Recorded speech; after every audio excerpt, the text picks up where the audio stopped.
Good evening, afternoon, night, morning, whenever you find a way to watch, listen to this podcast. It is me, Omar Shamborha, the Burger Popper, and we're getting close to the season. I can't believe it's 11 days until FCS Kickoff weekend, week 0, and everything else that goes with it. But we're still talking off-season topics. I mean, TV deals and whatnot. And joining me here is honestly probably the loudest voice, the most knowledgeable person on the Southland that I know. At least I know we talked before that there weren't many options, but still very knowledgeable, even though it's by default. I'm joined by Dustin the Rev Helton. Dustin, thanks for joining. I know it's been a while since we've done this. I know it's been over a year, but I just want to thank you again for joining. Yeah, thanks for having me. I'm glad I was, scraping the bottom of the barrel for knowledge.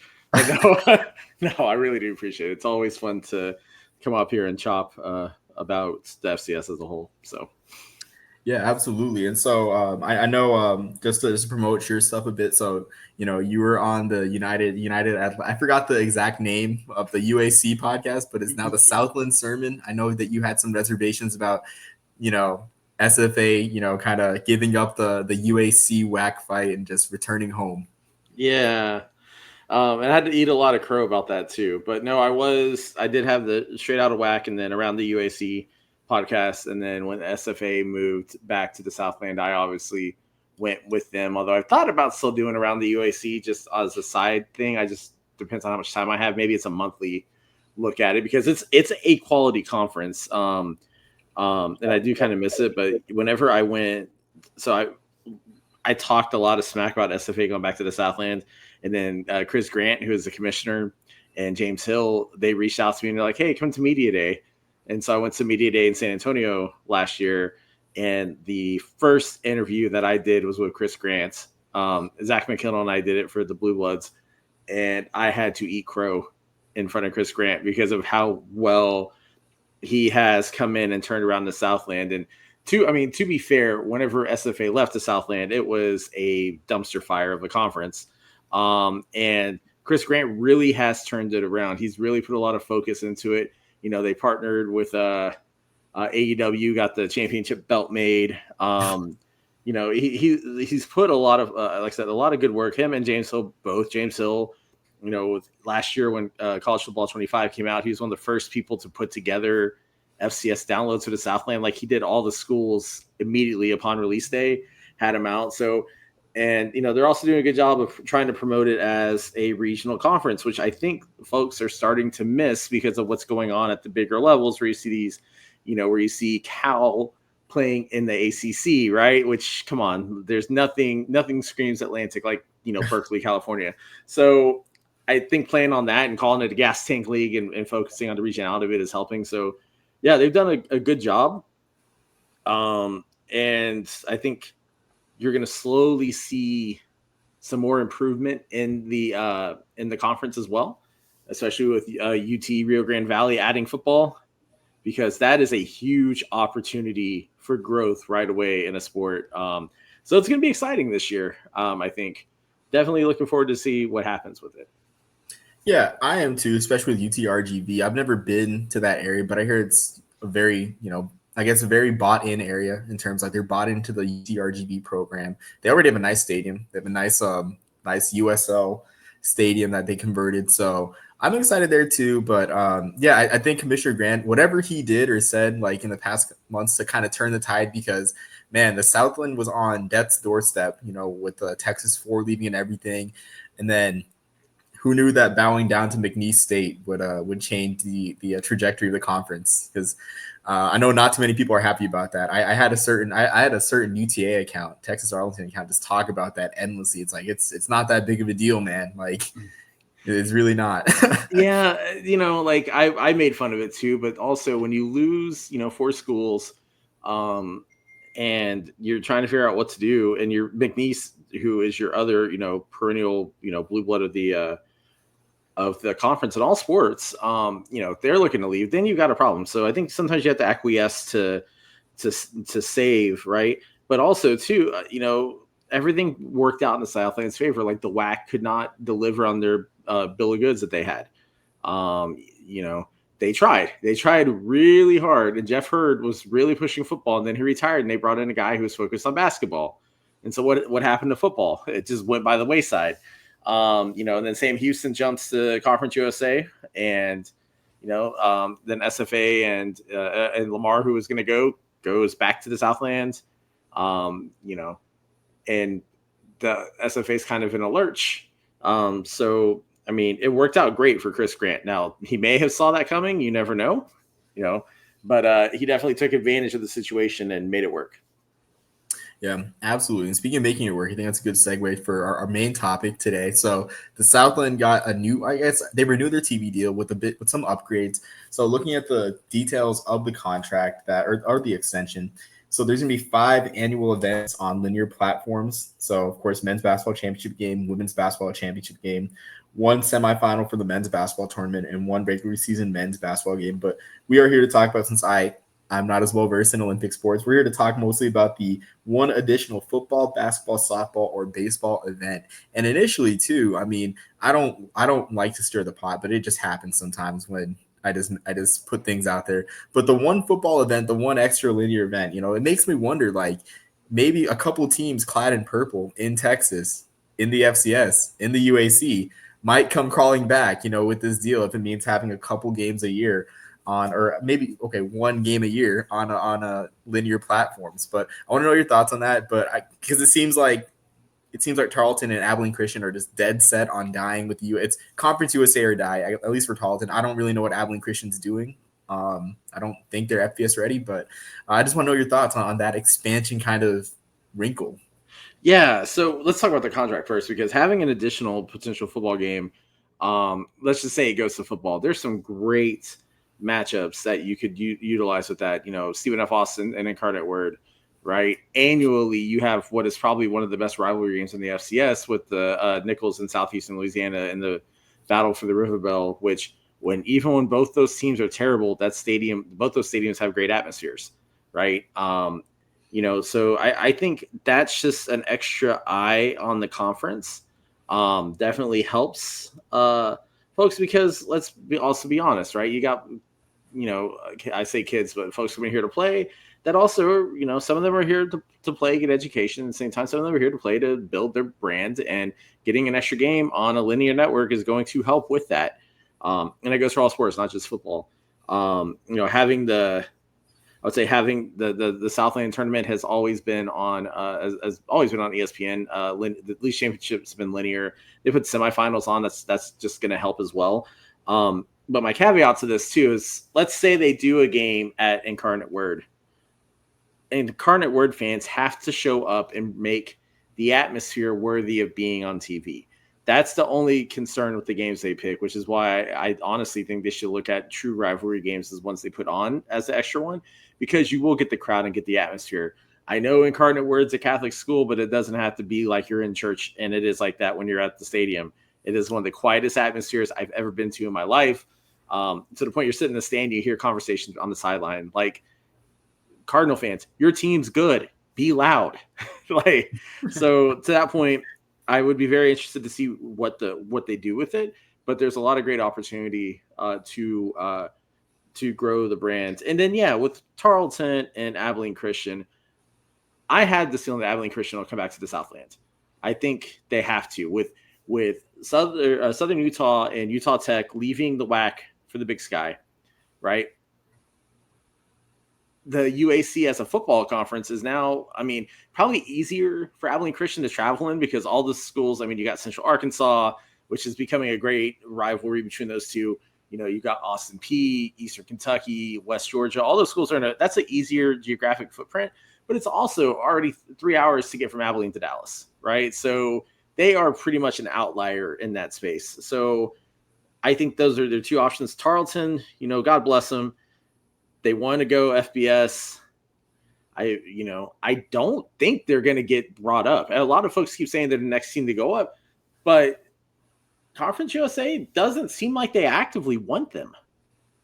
And it's a shame, because they put a lot of money into Memorial Stadium. They made it 24,000. They built the new basketball arena. They put the facilities in to do it.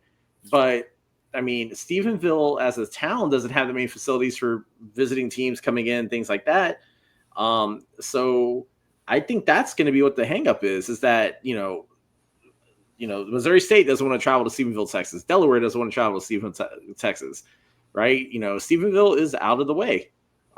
So to me, like that, I think that's going to be their biggest hangup, and I think they got to figure out what they're going to be able to do, because they're not going to get to go FBS independent. Sacramento State's already showed that that's not going to happen.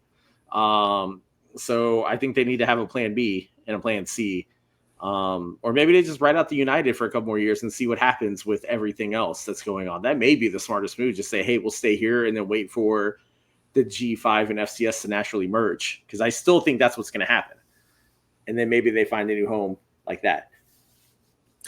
Yeah, I think the whole merger thing is interesting because this morning I recorded a podcast talking about, I guess, Memphis was brought up, where it's like we can just come up with all these scenarios, but everyone's looking at 2031 or whatever. Like even before then, with like whatever the house settlement does, like I always say, I guess I'm trying to make this my catchphrase, where it's like with the house settlement, where it's like, I don't know what type of time you have, but I don't have time to read through hundreds of pages of court documents. So I haven't really read what the house settlement means. And so it's just kind of a buzzword to me. So it's like with that, like with the follow-up with that, like you said, like who knows if there's a G5 FCS merger, which that might be the end game where for Tarleton. But honestly, I don't mean any disrespect to the UAC.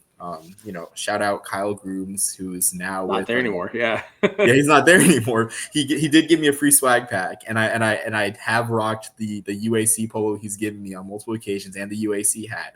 So I can't slander the league, but I just don't really see an end goal with this league after the NCAA or the Division I Oversight Committee said, we're not moving this conference up to FBS. I don't really see an end goal with this league, and it's kind of interesting too. We're talking about TV deals because I know that the UAC and the ASUN are negotiating TV deals together, but they have separate deals or whatever. I just saw that the ASUN got a 1-year extension on their ESPN deal, and that 1-year extension now expands coverage for the women's basketball championship being on ESPNU, and that's the breakthrough for that conference. So I can't imagine that the UAC has much bargaining power compared to the Southland in terms of media.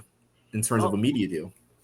I think it depends on how you look at it, because if you look at the UAC as the arm of the ASUN for football, similar to how the Missouri Valley Football Conference is the arm of the Missouri Valley Conference and Summit League, I think it does potentially give them some bargaining, but also too, again, when you look at the teams that are left playing in the United Athletic Conference, it's all ASUN and Tarleton and Abilene Christian.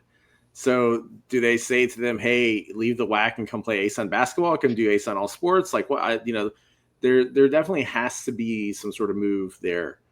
And I think it's going to get forced by I think they'll eventually say, you have to come do this, because let's be honest, the WAC is dead. There's nothing left in that conference because Utah Valley is left. The other two Utah schools are leaving. Grand Canyon's moved up, right? So you have Cal Baptist, who I think moved as well. So there's nothing left of the WAC. My suspicion is that Abilene Christian and Tarleton, they either become full-time ASUN members or they move to the Southland.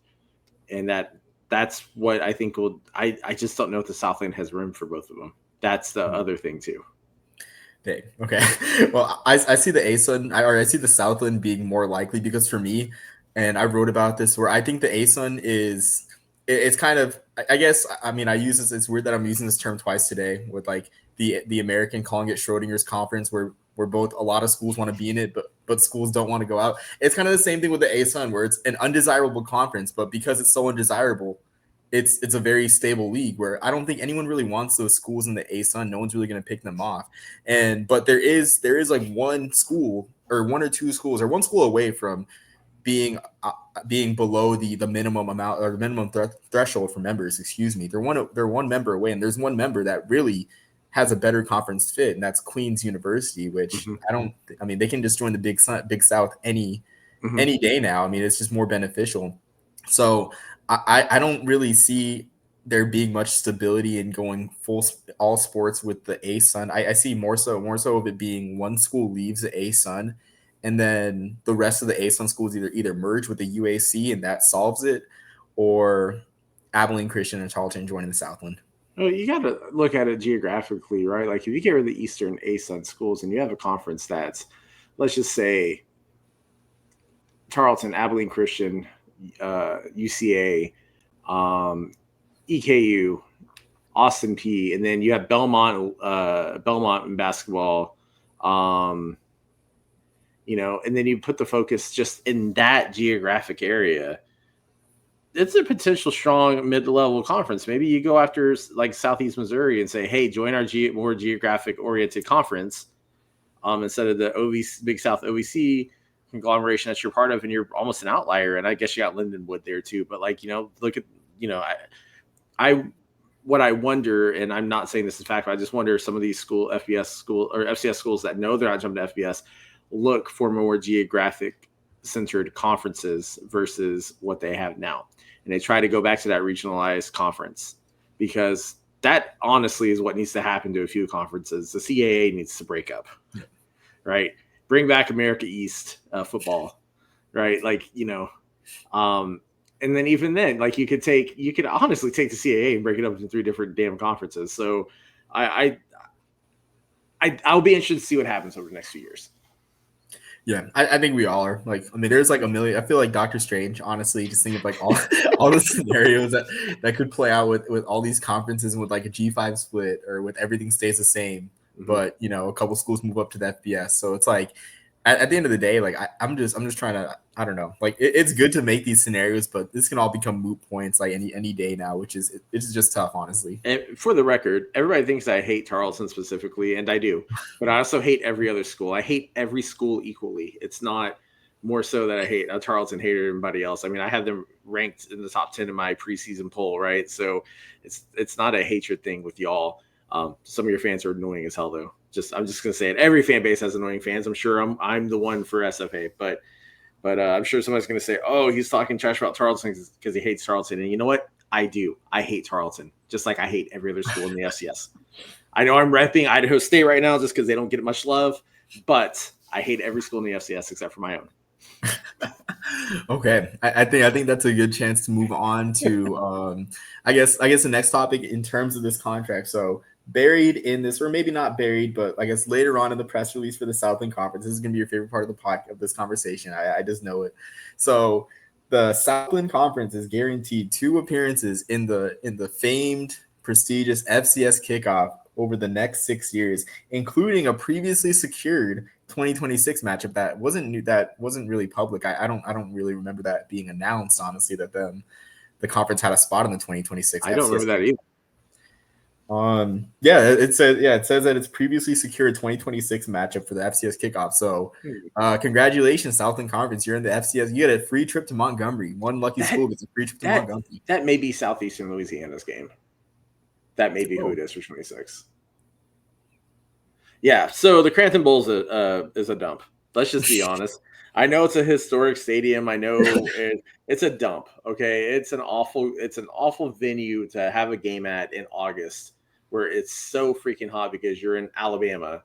Here's the thing. I like the FCS Kickoff. I think it's great. I don't think it should be at a neutral site. I think you should have it at campus sites, because I can think back to it was at Eastern Washington and North Dakota State, or it was Eastern Washington and North Dakota State did a kickoff, if I remember correctly. I feel like Sam Houston might have been part of one also, but like they're a great. I could be wrong on who the teams were, but I remember it used to be on campus sites. Yeah. Right. And that was maybe it was North Dakota State and Montana who did one. That might be. It was that one. It was that one. Yeah, it was that one. North Dakota State, Montana, and then Eastern Washington and Sam Houston I think did one too. But you have it on the campus site. You have it where you get the crowd, you get you get that vibe, because the Crampton Bowl is also very sterile when it comes to a venue, unless you have a team from that area playing there. So if you're going to have Stanford go down to Montgomery, or if you're going to have Alabama State play, push again, or Alabama State is in Montgomery, if I remember right. Alabama A&M is in Huntsville. Yeah. So Alabama State's got a nicer football stadium. Why the hell they want to go play at the Crampton Bowl? But I digress. The point is this: unless you have a local team there, you're not going to get a crowd, right? It's going to be as boring as watching the crowd at the Bahamas Bowl. Like I think the FCS kickoff is great. I think I see at week 0 becoming more FCS oriented anyway as we go through this. But put the kickoff on campus sites. Put it in, if you're going to have Southeastern Louisiana play Mercer, for example, put it in Macon or put it in Hammond. Have the atmosphere that you want on TV, because atmosphere is going to make for better television. We all know that. If you watch a game and it's in a quiet stadium, you lose interest in the game too.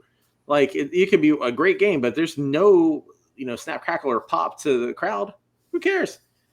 So yeah, so I think it's cool Southland's gonna be part of it. I mean, I really do think it's cool to be part of it, but it needs to go out of Montgomery. It's time. It's ran its course. Put it back on campus sites. Yeah, I have to agree, but I mean, I guess not for the same reasons as you. I think more so because the fact that there's going to be even more FCS games on week 0, where it's like, why have a neutral site, but instead just brand a regular game like that North Dakota State Montana game. Mm-hmm. Why not just brand just a huge showdown as the FCS kickoff, and just put all the sponsorship money there? You know what I wish could be done. I know it can't because it would be hard to do, but it would be really awesome if they looked, okay, here's the teams that played in Frisco or Nashville now, I guess, right? We're going to set them up for a week 0 match. ESPN's going to fund it. We're going to put everything behind it to have this game. We'll help the contracts, will help with that. And I know you can't do that, but just think about how awesome that would be, because you have North Dakota State, Montana State, or you have North Dakota State, Montana, or you'd have even a rematch of the marker early. I guess that one wouldn't be as fun, but you would keep the momentum of what you saw in the championship game and bring it back. Or if you're not going to do that, look at the playoffs. Look at the top 4, top 8 seeds and be like, hey, we're going to take these 2 seeded teams and work to have them have a kickoff. Now, I know because of contracts and logistics and how folks schedule, although it seems like teams are breaking scheduling more often than not, it's not as feasible, but wouldn't it be awesome? Like, it would just be awesome if you could just kick off. You knew you were getting just a badass matchup right out of the gate. Yeah, I mean, I agree, and I think the regional handcuffs are a huge thing with FCS kickoff. No disrespect to North Alabama. I mean, you guys were up 14-0 on Florida State in 2023. I see you guys, but I just don't think that you guys should be the program that's kicking off the FCS season at the Crampton Bowl. So I'm excited to see what the Southland gets, or I guess what matchups they get in the FCS kickoff in these supposed 2 contracted matchups over the next 6 years. But I wrote some of my own for Redshirt Sports, and I want to get your opinion as the preeminent voice in the Southland Conference. This one interests me because I didn't even know it existed. The Red Beans and Rice Bowl. With its own Wikipedia page. I did not know that existed. Mm-hmm. So I don't know. As a Southland fan, like, how heated is that rivalry? Is that just something that, like, you came up with a cool trophy? It's not heated. I mean, the name comes from the fact that Arkansas is one of the rice capitals of the United States. You go into, especially into the southern part of Arkansas, not where Conway is, but down in the southeastern part, there's rice paddies everywhere. So it kind of makes sense to do red beans and rice. It was a good rivalry when they were both in conference, but it's not as heated anymore. It'd be fun to bring it back. Just for the fact that we could have the red beans and rice bowl again. That would be fun, I think.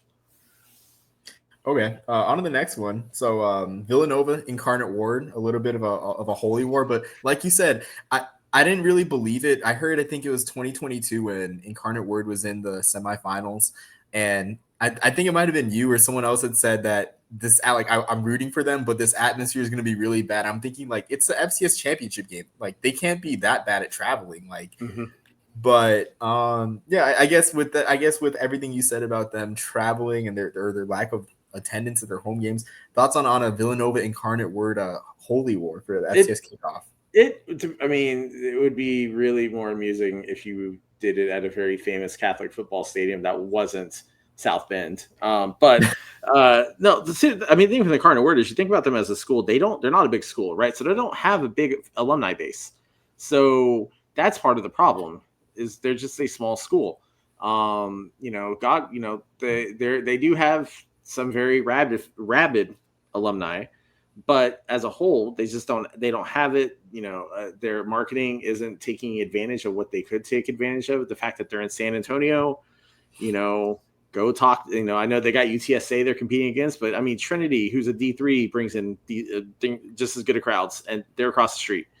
I think from a name standpoint, that would be fun. Although I could think of more or other Catholic universities, I think would be more fun to watch, just because of the regionality. Like if you were to take Villanova and St. Francis and put them together, that would be a fun holy war to go through. But I think in terms of the quality of the game, Incarnate Word would probably beat Villanova by 14, because Villanova sucks. I'm sorry, the CAA sucks.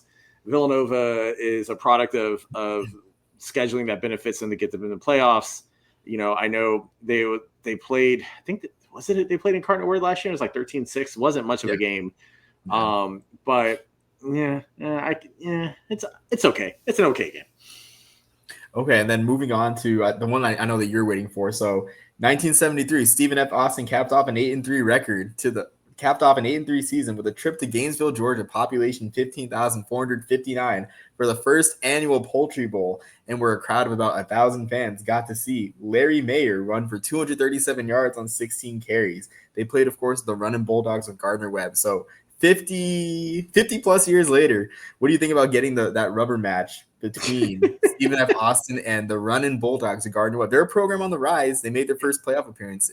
Only if we can do it in Gainesville, Georgia again. But it's funny. You think about that and you're like, oh man, town of 15,000. Why is the host? It was D2 football back then, and D2 football was barely anything at that point, right? So I think it'd be fun. Now, I don't know if you have this one listed, but here's a game I would like to see that involved SFA. SFA, Northern Arizona, Lumberjack on Lumberjack. They're the only two Lumberjack mascots in Division I. That would be a fun one.